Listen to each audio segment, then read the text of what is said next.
Señor por su inmenso amor.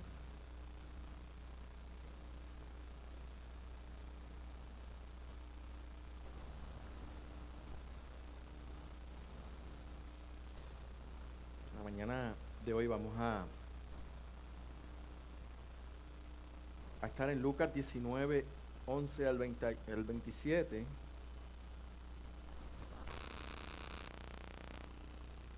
Entiendo que está puesto, Carlos. ¿Sí? El título es Toda persona será probada. Y queremos leerlo,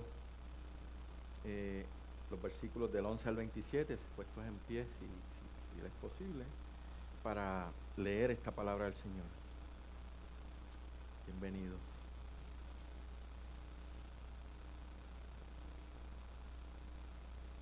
Lucas 19:11.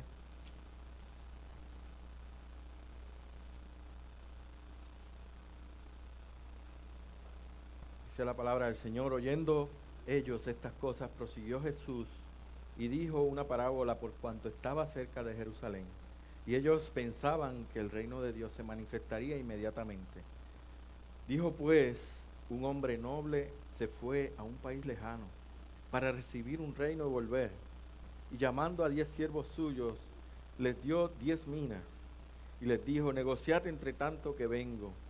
Pero sus conciudadanos le aborrecían y enviaron tras él una embajada diciendo: no queremos que éste reine sobre nosotros.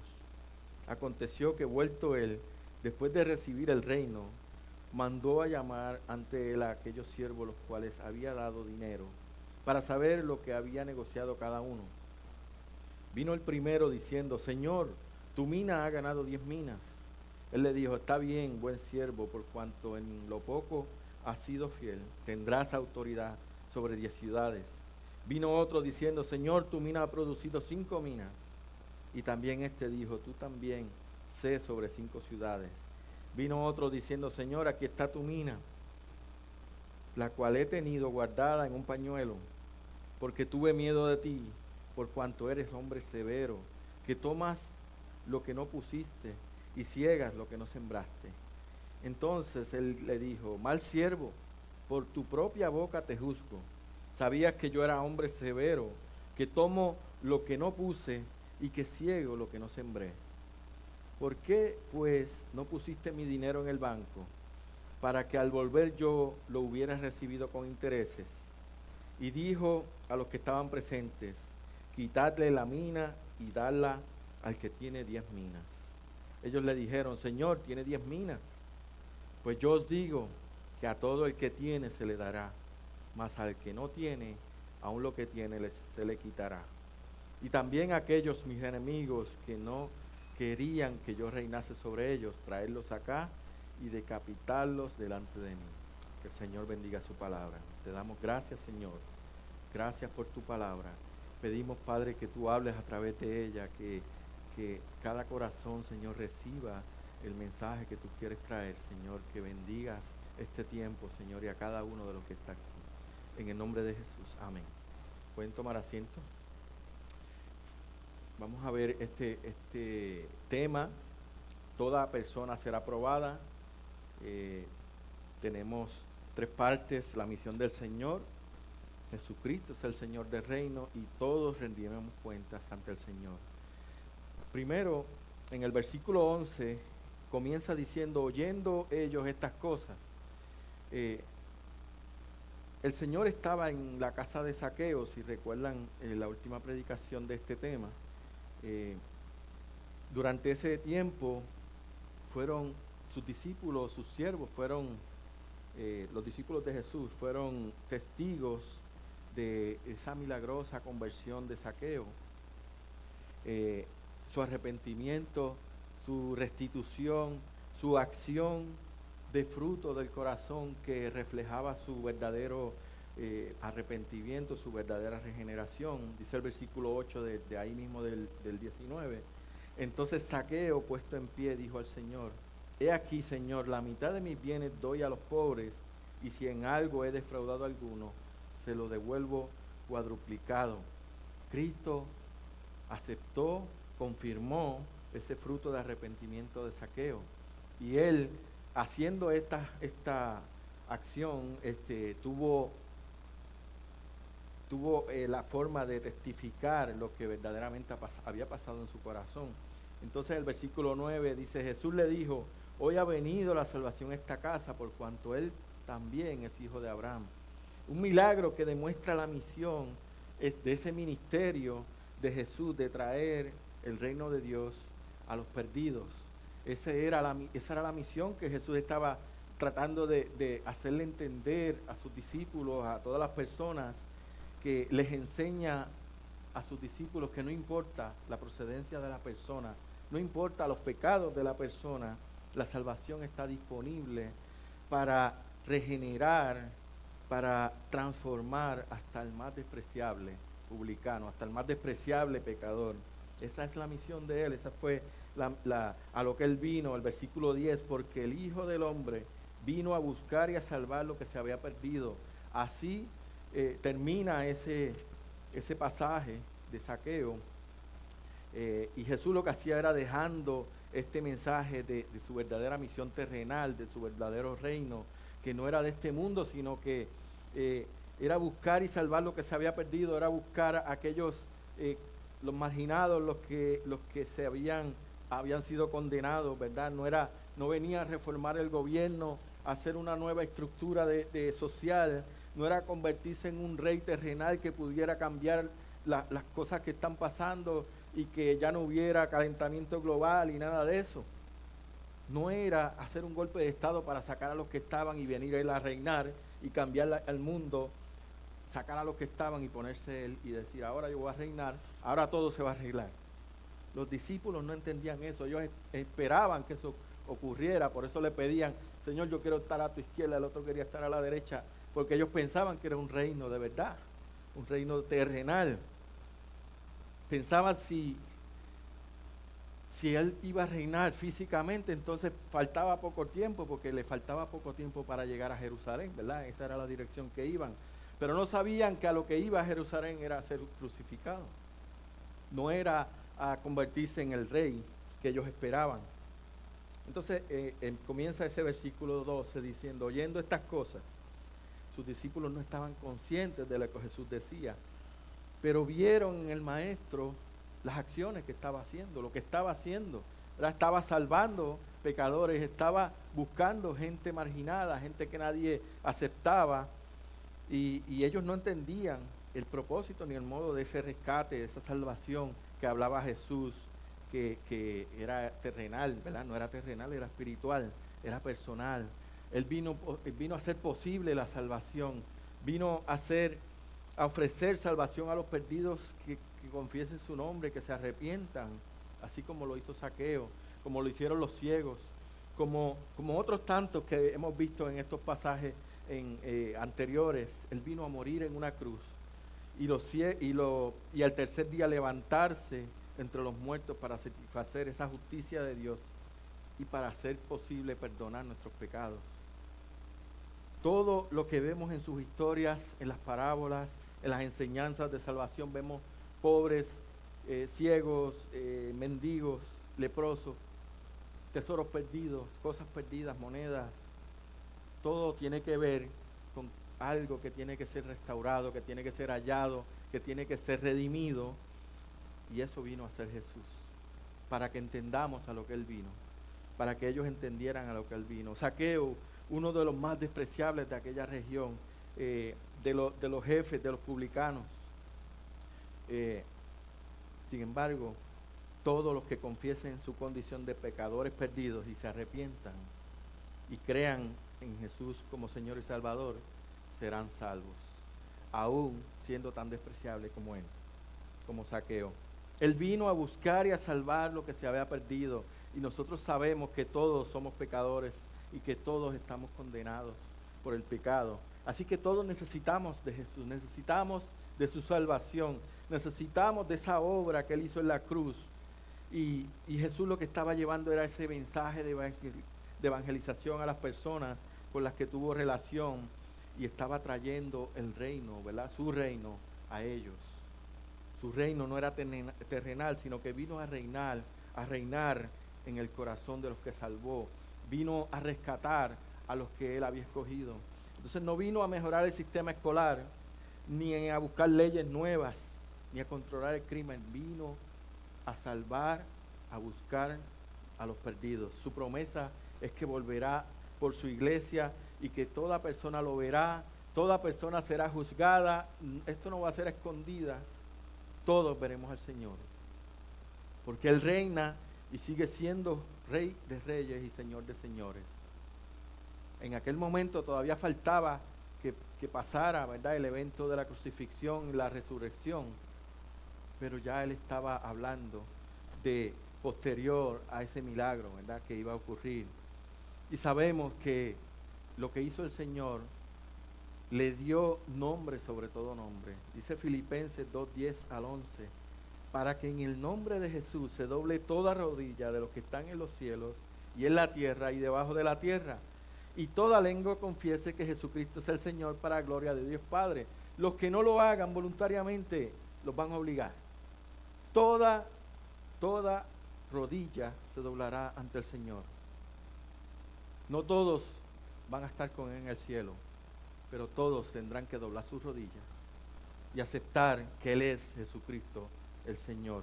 Eso quiere decir que todos tendremos que rendir cuentas, seamos cristianos o no, ante el Señor. Todos rendirán cuentas ante el Señor. No importa lo que tú pienses, si tú lo crees, si no lo crees, o tú decidas pensar, Dios es creador, Cristo es nuestro Salvador y Señor, y el Espíritu Santo está en todo lugar. Eso es absoluto. Esa es la verdad. Aunque tú no lo quieras creer o entender, eso es así.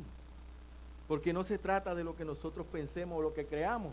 Es lo que dice la palabra. Es lo que el Señor nos está trayendo. Por eso Jesús le modelaba a sus discípulos lo que quería que aprendieran, lo que entendieran, cómo era su reino, para que cuando nos viniera a pedir cuentas entendamos que nosotros somos responsables de lo que hicimos con eso que Él nos puso en nuestras manos. Tu cuerpo, tu mente, tu sabiduría, inteligencia, tu servicio, tus bienes, tus acciones, tus dones, tus talentos, tus habilidades, son regalos del Señor. La salvación es un regalo del Señor. El perdón, que es tan importante, es un regalo del Señor. La restauración, después de haber caído, haber pecado, el Señor te levanta, te limpia y te encamina. Todo eso es regalo del Señor, es la gracia de Él. Ahora, ¿estás usando todos esos regalos para la gloria de Dios? Para la gloria de Cristo. Vemos en los próximos versículos cómo Jesús trae una parábola para abundar e ilustrar esta verdad. Jesucristo es el Señor del reino, versículo 12. Dijo pues, un hombre noble se fue a un país lejano para recibir un reino y volver. La parábola comienza hablando de un hombre de nacimiento noble que debía ir a un país lejano y recibir un reino y volver. Podemos relacionar esta ilustración con Jesús. Jesús nació siendo un noble porque es hijo de Dios. Se fue por un tiempo para volver por su reino, porque eso es lo que dice la palabra, que Él volverá. Así que podemos relacionar esto. Cristo también se fue luego para hacer su obra de salvación en la cruz. Luego que Él resucita, se va al lado del Padre para recibir, a la diestra del Padre para recibir su reino, ¿verdad? Y su aprobación del Padre. Y como hemos dicho, con un nombre que es sobre todo nombre, ante el cual se doblará toda rodilla.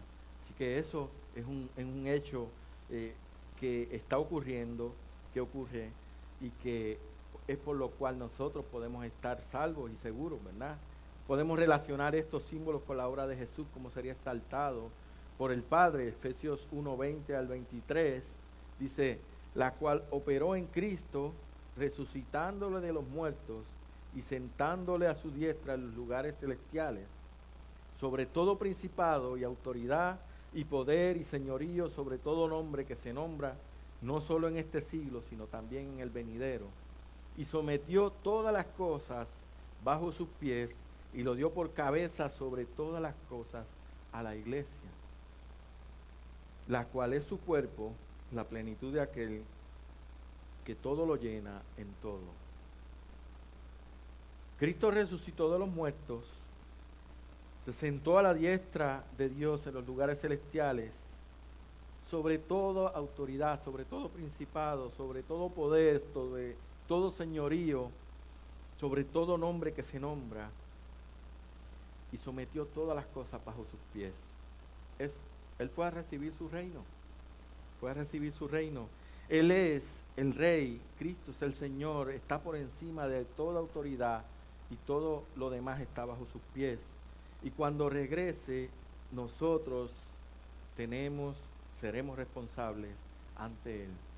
Continúa la parábola en el versículo 13, y llamando a 10 siervos suyos, les dio 10 minas y le dijo, negociad entre tanto que yo vengo. Este noble llamó a 10 siervos suyos, 10 empleados, y les dio 10 minas, 10, eso es una unidad de dinero, a la cual cada uno, para que hicieran negocios con ese dinero hasta que él volviera. Él le dio el adelanto de más o menos 3 meses, si fuera un denario por día, para que ellos negociaran, para que ellos invirtieran, produjeran con ese dinero mientras él no estaba, porque él se iba por un tiempo. Así que, ¿qué buscaba? ¿Qué buscaba él? Que sus siervos le demostraran lealtades, que le demostraran obediencia, que demostraban cuán confiables, cuán respetados, cuánto le respetaban, cuánto le amaban, cuánto compromiso le tenían, cuán fieles le eran. Y saber cuál es el motivo por el cual se le fue demandado por él, dejándole este dinero, no solo para que vivan, sino para que lo multipliquen, para que lo usen y para que lo inviertan, para que sea devuelto, multiplicado. Todos tenían la oportunidad de honrar a ese noble con sus acciones. Él estaba ausente y les dio la oportunidad, el privilegio de confiar, ¿verdad? Confiando en darle esos recursos para que ellos los invirtieran. Ellos sabían que el noble volvería, así que ellos tenían que tomar acción y tenían sus instrucciones, tenían sus encomiendas. Él les dijo qué hacer con eso. Y ellos tenían sus encomiendas, pero los otros que estaban a su alrededor no les reconocían ninguna autoridad. O sea, a algunos se le dio, a otros no se le dio. Los demás ciudadanos que estaban en aquella ciudad le aborrecían, las otras personas, dice el versículo 14, pero sus conciudadanos le aborrecían y enviaron tras él una embajada diciendo, no queremos que éste reine sobre nosotros.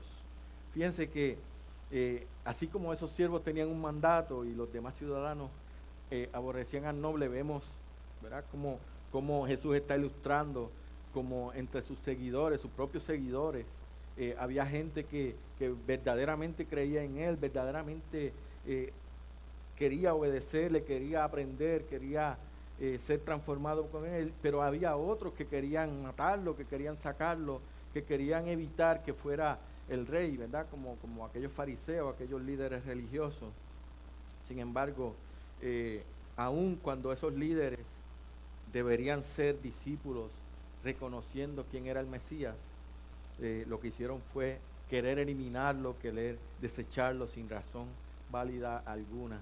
El versículo 25 al final de Juan 15 dice, sin causa me aborrecieron, sin ninguna razón, porque no la había, no la hay.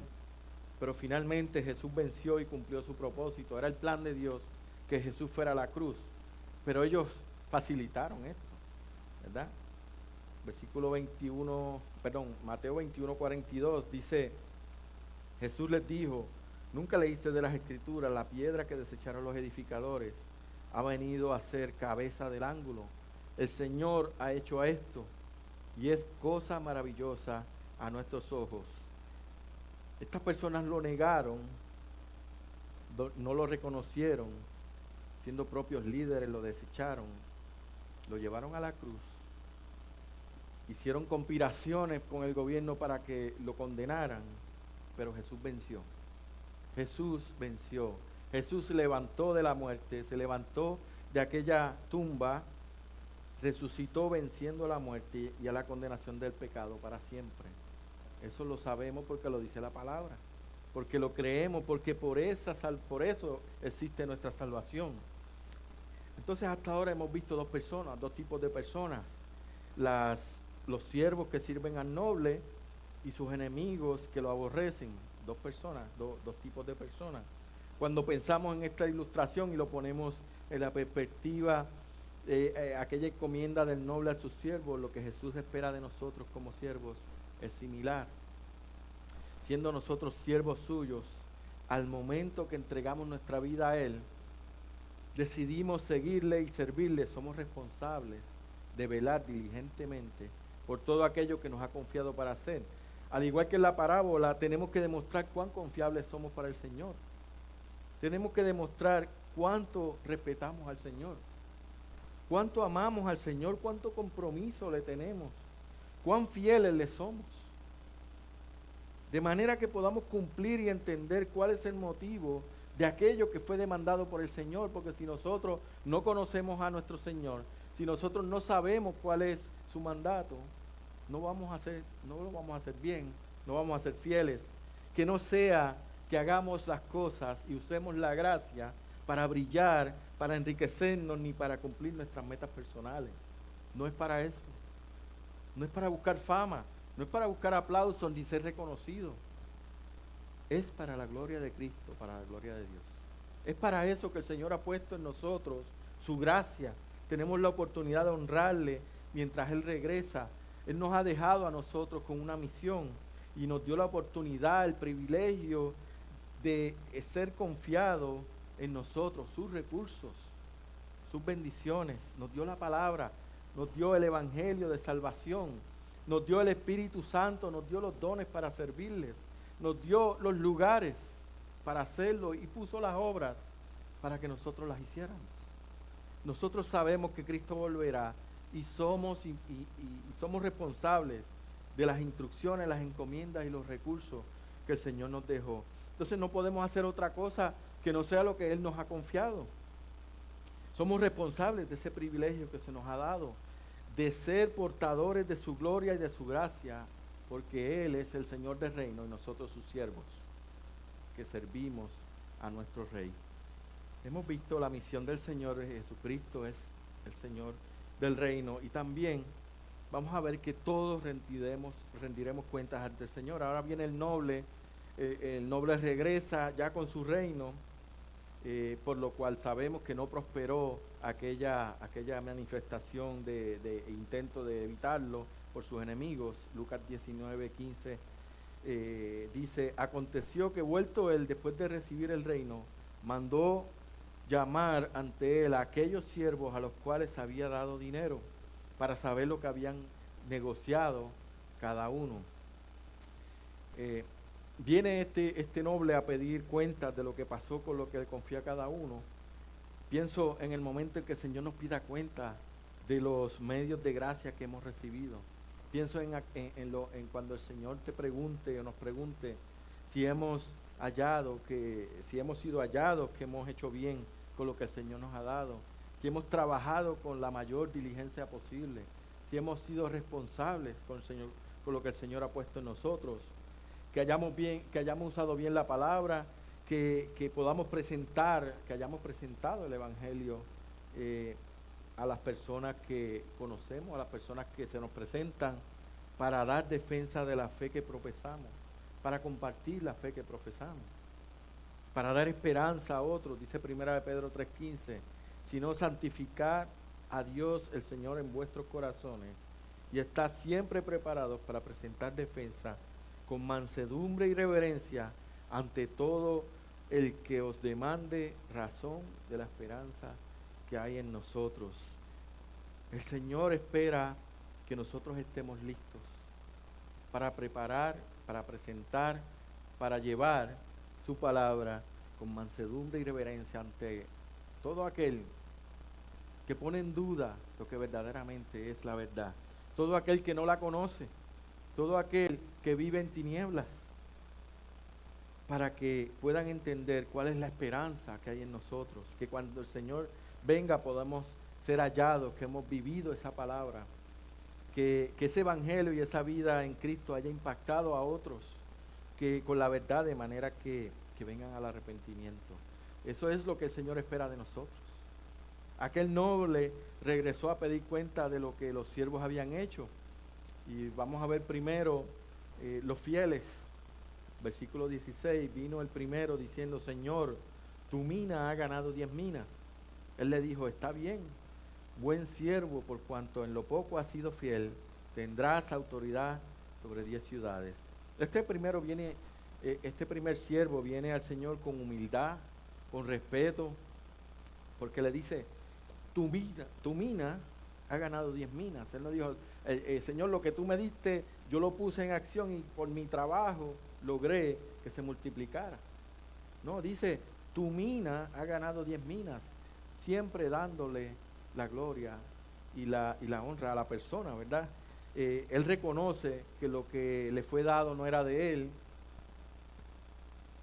por lo cual el resultado pertenece al dueño de lo que le dieron, que es al noble. Sea lo que hizo ese siervo, resultó en una gran bendición para ese amo de él, para ese noble, pero también para él. Fue recompensado por lo que hizo. Recibió un gran reconocimiento de ese noble.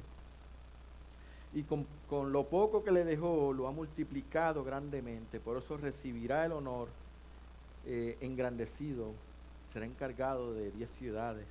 Por su diligencia, por su esfuerzo, por su obediencia y compromiso, ahora tendrá más responsabilidad y honor en el trabajo que se le está encomendando. Así pasa con nosotros. Se trata de que vivamos la vida cristiana en confianza, de tomar la verdad, el poder del Espíritu Santo, las oportunidades espirituales, los dones, los privilegios espirituales, todo aquello que Dios pone en nuestras manos para maximizarlo en su honor y gloria.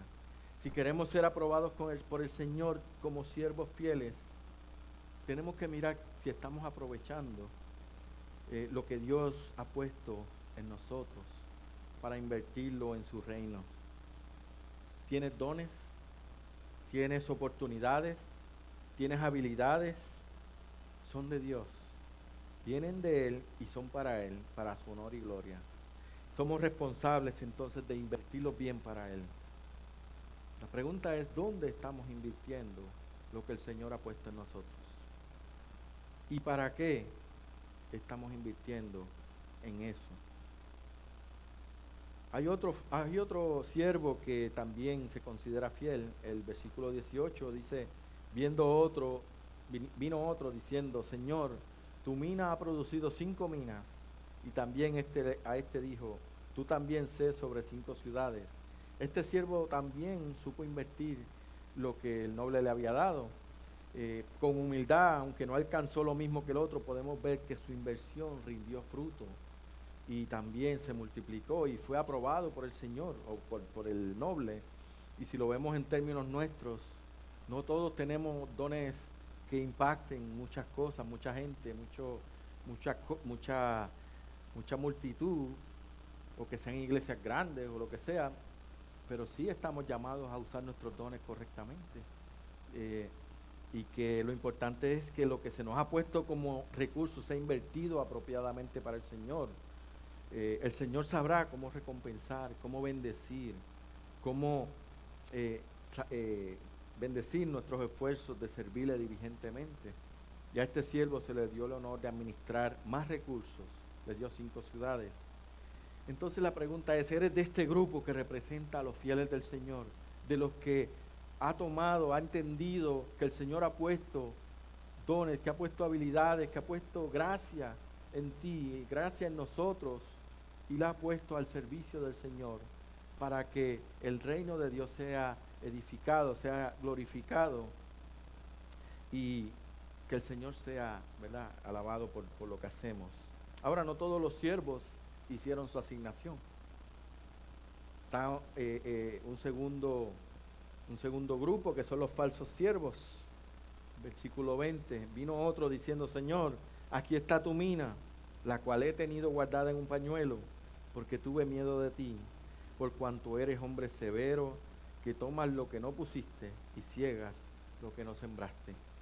Este siervo no hizo nada, nada con lo que se le dio, sino que la guardó, la escondió. Su descuido y actitud lo que está demostrando es que no tenía intención de honrar al noble, porque esas no fueron las instrucciones que él le dio. Él le dijo: negocia, invierte, úsalo, ponlo en acción, multiplícalo. Pero a él no le importaba.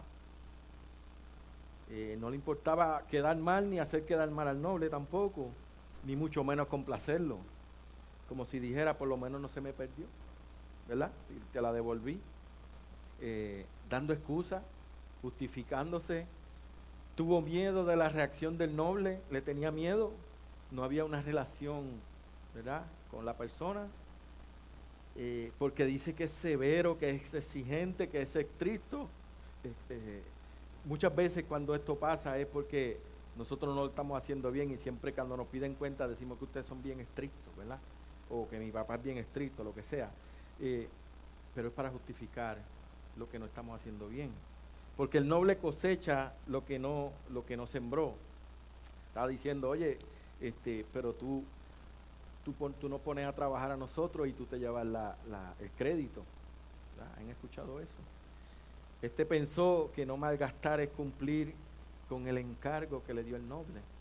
¿Verdad? Yo cumplí porque yo te lo devolví. Si tu jefe te da un carro para que tú trabajes y lo guardas en un garaje, le pones un cover bien chévere para que no se dañe, y entonces vienen los cucarachas, los ratones y lo invaden, se daña, se convierte en una pelota de moho. Cuando regrese el dueño y te diga: ¿cómo van los negocios? Es que no tenía dónde hacer el trabajo, porque el carro que me diste lo tengo guardado ahí para devolvértelo, yo no quería que se dañara. Entonces tengo excusa para no hacer los negocios. El Señor me dio, el jefe me dio un carro para hacer el negocio, pero no hice el negocio porque no quería dañar el carro. Entonces, las excusas hacen que nosotros pensemos que estamos justificando lo que hacemos mal. Y mire lo que dice el versículo 22. Entonces él le dijo: mal siervo, por tu propia boca te juzgo. Sabías que yo era hombre severo, que tomo lo que no puse y que ciego lo que no sembré. ¿Por qué pues no pusiste mi dinero en el banco, para que al volver yo lo hubiera recibido con intereses? Mira, si no lo querías usar, por lo menos dáselo al prestamista y que te lo devuelva con intereses, y me trae los intereses, por lo menos, ¿verdad? La respuesta de aquel siervo refleja que no le importaba hacer lo que el amo le pedía, que no tiene afecto por el noble, que no tenía interés en el honor, en el respeto, en la obediencia que esa persona requería. Sus acciones descubren cuáles eran las verdaderas intenciones del corazón. Descubren que verdaderamente él estaba ahí con ese amo, con ese noble, con esa persona, sirviéndole entre comillas, ¿verdad? Pero tenía otra razón de estar ahí, que no era servir. No tenía interés de comprometerse con nada. Tomó lo que el noble le dio antes de irse, pero no vio importante obedecer, no vio importante hacer la voluntad del noble. Triste condición es estar en un lugar por conveniencia, pero sin compromiso. Quizá cuando no se le exigía nada, se sentía parte de ese grupo, servía entre comillas, porque estar ahí le daba algún beneficio, porque se sentía quizás acompañado. Pero cuando se le pide servir con la encomienda del noble, se descubre la falta de relación que había con ese noble, la falta de relación con su jefe, ¿verdad? Con su amo. ¿No les parece común eso en nuestros días, en nuestras iglesias, ¿verdad? Gente que viene al culto a recibir. Yo vengo a recibir, yo vengo a llenarme. y todo lo que quiero es victoria sobre victoria, pero sin involucrarme. Yo no quiero compromiso, no quiero nada de eso. No dan nada, no adoran, no honran al Señor, y si hacen algo es porque les conviene, para su ánimo, para su conveniencia, para su bienestar, para que los vean, para lo que sea. No se comprometen con el Señor ni con la iglesia. Cuando todo el trabajo está en manos de otros, muy bien, pero cuando se trata de trabajar en la misión del Señor, sus dones, evangelizar, limpiar, ayudar, no están disponibles. No hay tiempo, hay que descansar, porque trabajan mucho, porque se cansan, porque el trabajo es muy demandante, y eso es primero. Es solo un ejemplo, hermano, no estoy hablando de nadie aquí. Si verdaderamente hay amor por el Señor, tiene que haber un deseo de honrarlo, de respetarlo, de cumplir su mandato, de vivir pensando, Señor, ¿qué yo tengo que hacer para que tú estés suplido de mi parte, de lo que tú esperas de mí, Señor?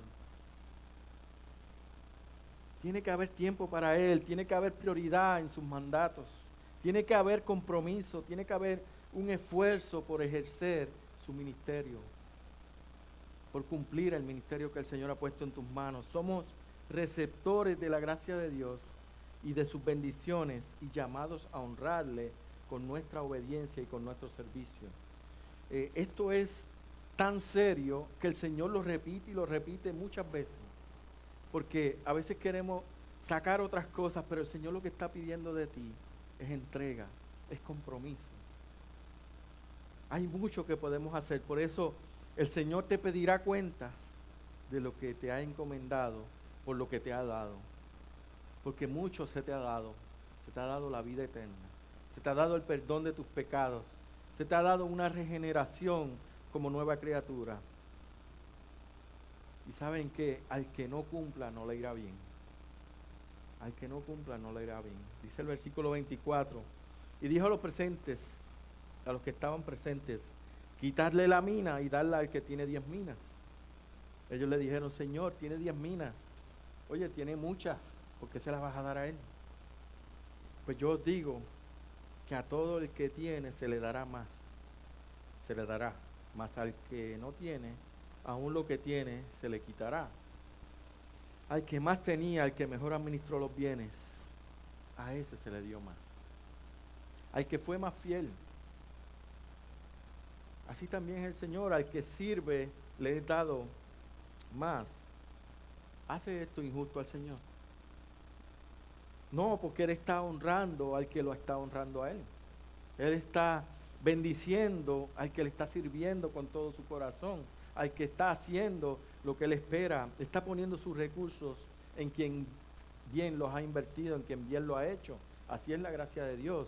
El que es fiel al Señor, el Señor le confiará más en su reino para seguir edificando su pueblo.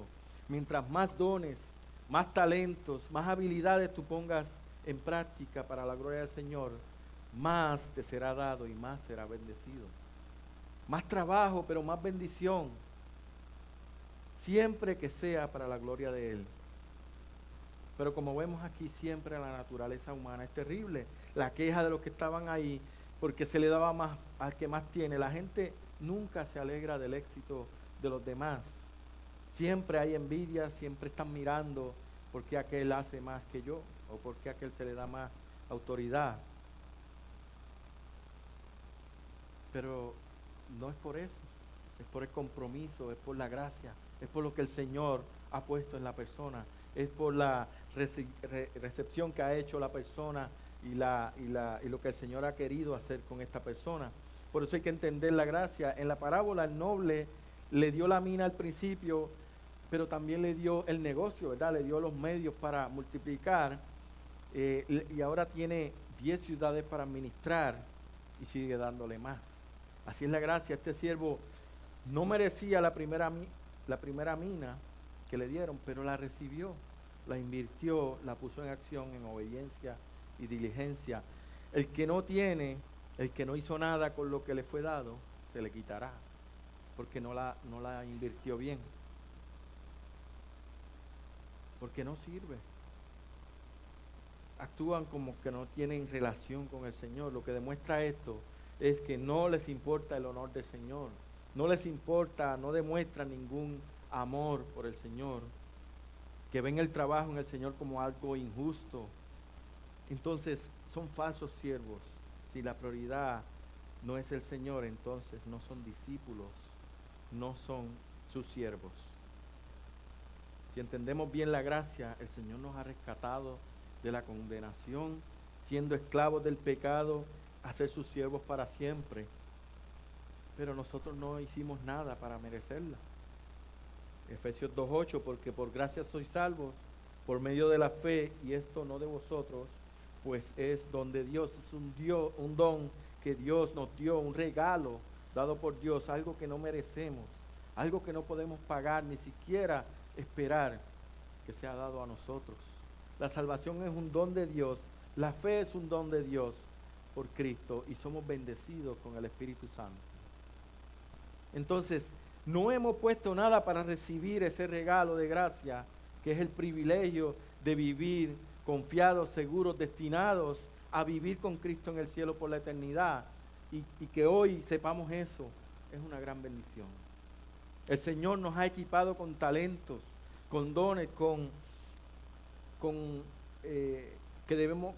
diferentes habilidades que debemos ejercitar en obediencia, en amor, en verdad, en respeto, de manera que nuestra misión sea alumbrar a toda criatura con la luz de Cristo, de usar los regalos de gracia que el Señor nos da a través de sus dones, sus habilidades, sus oportunidades, su sabiduría. Hay que poner diligencia en lo que el Señor nos ha llamado, y responsabilidad en el cuerpo que es la iglesia. El Señor nos ha llamado, nos ha puesto ministerio para ejercer, para ejercitarnos, para multiplicar lo que Él ha puesto en nosotros. ¿Cuánta seriedad ponemos en ese gran peso de gloria que cargamos? Si nosotros somos crucificados juntamente con Cristo, entonces tenemos que ser sus siervos. Somos sus discípulos, que tomando su cruz sacrifiquemos orgullo, tiempo, descanso, planes, gustos, metas, todas las cosas. Porque nuestro amo, nuestro Señor, te pide cuentas si tú estás distraído, estás desanimado, aburrido, porque tus ojos no están puestos en Él. Tu mirada está en las cosas del mundo. Entonces, cuando el Señor regrese a pedir cuentas de la obra que puso en tus manos, ¿qué le vas a traer? ¿Qué le ofrecerás? ¿Qué excusa tendrás? Estoy muy ocupado con los problemas. Es que la gente es mala, que la iglesia no hace su parte. Tú eres parte de este cuerpo que es la iglesia y eres responsable de eso. Tu ánimo, tu fortaleza, tu razón de ser es el Señor. Él es tu vida y tu luz. Y recuerda algo, en el reino de Dios no hay espacio para los neutros. Los que dicen creer pero no son tibios, ¿verdad? Los que están pero no están. Los que son espectadores pero no hacedores. Cuidado, porque serán tratados igual a los que rechazan al Señor. Finalmente está el tercer grupo, que son los enemigos, versículo 27, y también aquellos, mis enemigos, que no querían que yo reinase sobre ellos, traerlos acá y decapitarlos delante de mí. En la parábola es más gráfico, ¿verdad? Habla de decapitarlos, pero en la realidad del Señor, los que rechacen a Jesús serán condenados al infierno por la eternidad. Un decapitado no sufre más, pero un condenado al infierno estará sufriendo por la eternidad. Hermanos, debemos evaluar nuestras convicciones con sinceridad, saber el carácter de nuestra fe, la razón de nuestras acciones, la razón de no tomar acción. Cada uno somos llamados a ser mensajeros del Evangelio. Es un don que se nos ha puesto a nosotros, que el Señor nos pedirá cuentas cómo hemos administrado este don. No pensemos o no nos conformemos en que otro va a hacer el trabajo, que otro va a evangelizar, que otro va a llevar la palabra. Porque si vivimos la palabra de Dios, si vivimos el Evangelio, podemos hablar de lo que vivimos, de lo que somos, de lo que el Señor ha hecho en nosotros. No podemos conformarnos, porque es nuestro deber representar bien al Señor. Somos sus embajadores y ese evangelio que vive en ti no puede quedarse sin ser compartido, sin generar ganancia, que es el honor del Señor. Tu relación con el Señor determina cuán importante y vital es amarle y honrarle. Hay tres grupos en esta historia: los fieles, los falsos y los enemigos. Los fieles son los que honran y sirven al Señor con todo su corazón, con toda su fuerza, que usan los recursos, que usan los dones, que usan las habilidades, que sirven al Señor con su corazón en obediencia. Ese es nuestro llamado, ser fieles al Señor. Pero hay otro grupo que son los falsos, los que teniendo toda la gracia disponible, los privilegios, la verdad del Evangelio y todo lo que el Señor les da, se sirven para sí mismos y no para tener relación con el Señor ni servirle. Y un tercer grupo que son los enemigos, aquellos que rechazan abiertamente al Señor. ¿Con cuál tú te identificas?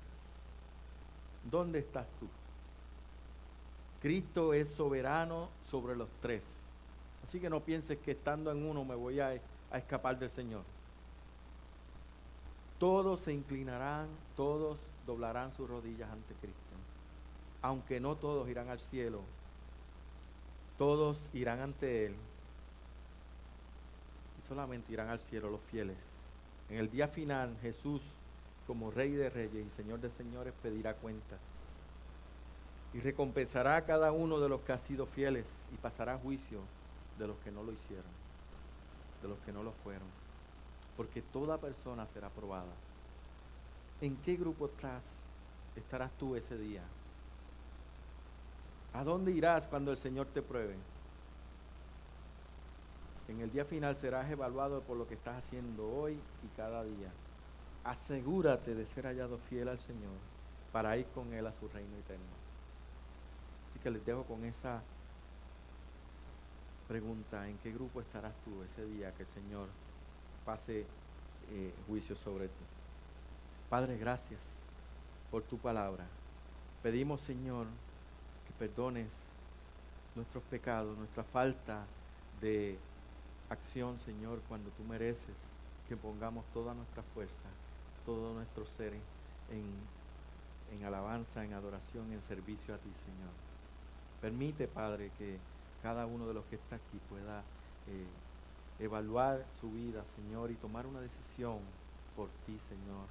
Una decisión para comprometerse, para tener comunión más íntima contigo, Señor, para poner su mirada, sus ojos en ti, Señor, sabiendo que tú eres el único y suficiente Salvador nuestro, Señor, quien nos da la fuerza, quien nos da el ánimo, quien nos da la dirección, quien nos da razón de ser, Señor, quien nos da seguridad. Gracias, Padre, gracias te damos, en el nombre de Jesús. Amén.